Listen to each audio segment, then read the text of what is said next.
Man, he's crazy. All right. So what two things could I do with the no? With the hope? What could I do with it? I could either fail to reject it, or I could reject it. Those are the only two possible things you could do with the no. That's it. That's the only two possible things. You can't fail to support it because you can never support it. It has an equal sign in it. I really want this. You can never prove that an average equals something by using a sample. Does that make sense? Why not? Could I ever trust the sample mean fully? No. So it can't ever be evidence that something equals something. Now, it could be so far away that it's evidence that it's greater than or less than, and that's how we use it. So the null, I can reject it. I can say it looks like it doesn't equal it, or I can say I haven't proven that it doesn't equal it yet. I can fail to reject it. So those are the only two things I can do with the null. So what are the only two things I can do with the high? If I reject the ho, what does it mean I can do with the high? Or fail to support. I like it. So there's only two situations up here. If this dude's wrong, this dude's right. If this guy's not wrong, this guy's not right. So there's only two situations. This is the same situation. If I can say he's wrong, I can say it looks like he's right. If I can't say he's wrong, I can't say this other one's right. Okay, so that's the only things that could happen. These go together. That's if I make it into the rejection region. These go together. That's if I don't make it in. I like it. So let's look at this number 2. Z star is in the rejection region, so what can I immediately write? Rejection. Good. Reject the ho. Support the high.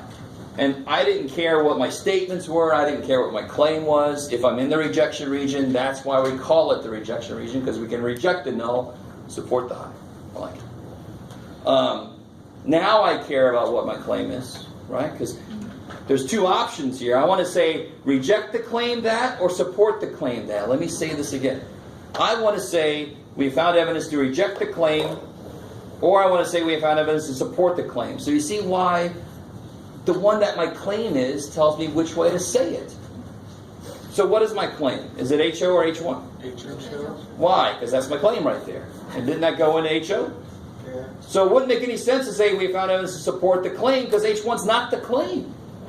Let that make sense. Okay? So no, I don't want to use that one. Because my claim is the null. My claim is the ho. So we have found evidence. Sufficient evidence. To do what? To reject the claim. That one. The percentage. Good. The percentage, whatever's, is 32%. Yes, sir. Can we just put that the claim P equals 2, or? Sort of. No. In fact, I mean, I know I'm focusing on how to write the conclusion. I'm not telling you, if it was, I think that 32% of my stats students transfer to a 4-year college, right? That's my claim. Then I want to see that language in the conclusion, right? I want to see it. And here I just didn't happen to give you the units, the physical reality, right? But in general, so almost never would you write that much math in your conclusion, right? You want to write the physical situation. Yeah.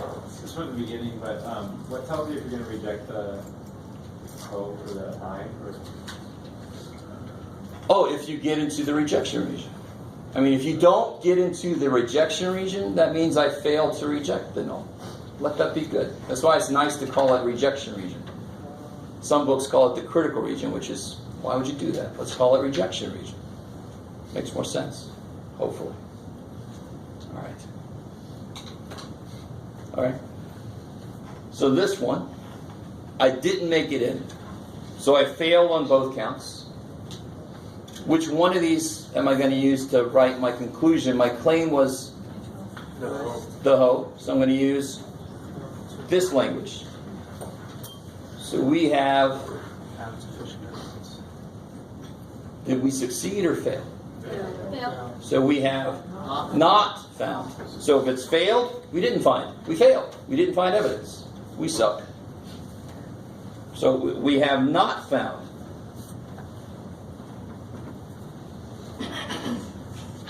Sufficient evidence. Become the word evidence. Okay. To reject the claim that what? The mean is at most 110, or however you want to say it. I like it. Yes, ma'am. Would it work also to just put we have failed to find? I want your statement has to be in terms of evidence. You're always looking for evidence. So your statement has to say, did you find evidence or not? And the sufficient is sort of like in a courtroom, to show somebody's guilty, you have to do it within a reasonable doubt. That's sort of related to the alpha, right? Well, there's only a 1% chance we're wrong, so send them away. That's within a reasonable doubt. I love the analogy between hypothesis tests and trials, right? The null and the alternate would be guilty or innocent, right? We always assume they're innocent until they're proven guilty. So we're trying to prove that they're guilty. And we're trying to collect evidence to show that. It's exactly what we do with hypothesis tests. Maybe. Yes, sir. So we fail to reject the hoe because it says not in the rejection region? Exactly. That's it. Okay. So again, it'll be more visual for us when we actually do a whole thing. In step 3, in step C, whatever, we'll set up what the rejection region is. In this case, it would be up here somewhere, right? Because it's greater. So say maybe it's 2.326. That sounds familiar, right? Maybe z-scores. And so in this case, we didn't make it in. So our z-star was maybe 2 or something. We didn't make it in. Wasn't far enough away. So that's what we would see in the problem. So if I don't make it in there, that's what I can say. So what about this guy? What can I immediately say without even looking at that? Yeah, I failed to reject the hoe. So I failed to support the hoe. Okay. And problems would always say that, right? If you ended up in rejection. Well, no. I mean, you're going to do the work, Yeah. and then you're going to see where it falls. Yeah. Step 4, you're going to do your Z-star and just see where is it. If it's in or not. Cool, I like it. So step 4, you can always just look, is it in there? I can say I reject it. If it's not in there, I can say I failed. Right? Now, which one am I going to use? What's my claim? My claim was the high. So I want to use this language when I go to write my conclusion. Because I want to talk about the claim. So we have not found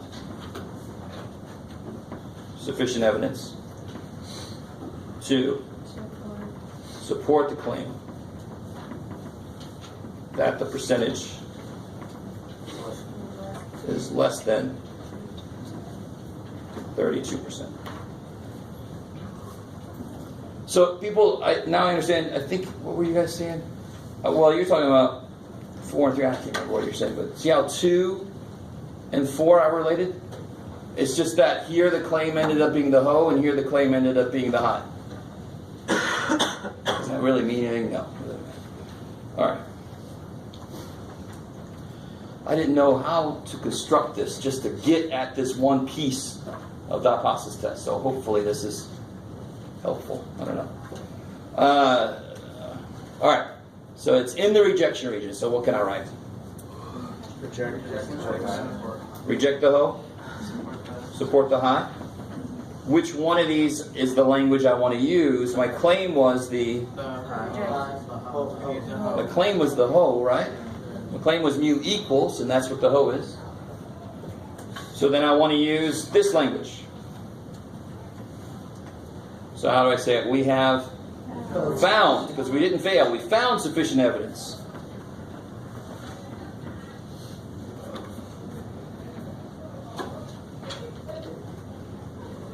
We have found rough evidence. Good, Jeff. We found suff evidence. That's right. We have found suff evidence to reject the claim that The mean is 1.5. So we found evidence that it's different from 1.5 because we got so far away from 1.5. We're in the rejection region. Cool. I like it. Maybe. I don't know. Did that help? You don't have to feel 100% confident at the moment, but I'm just hoping that helped out a little bit. It is difficult as a student, and as a teacher, I have to be careful about making sure you understand what is it you're looking at. What is it that tells you what you do? Okay, so on the other side of this, I think last time I showed you this formula, but we haven't done a hypothesis test with this yet. So we're going to do this one together. We'll bring one. Well, I'll tell you what. Let's see how far you guys can make it on your own. Go ahead and try this one out.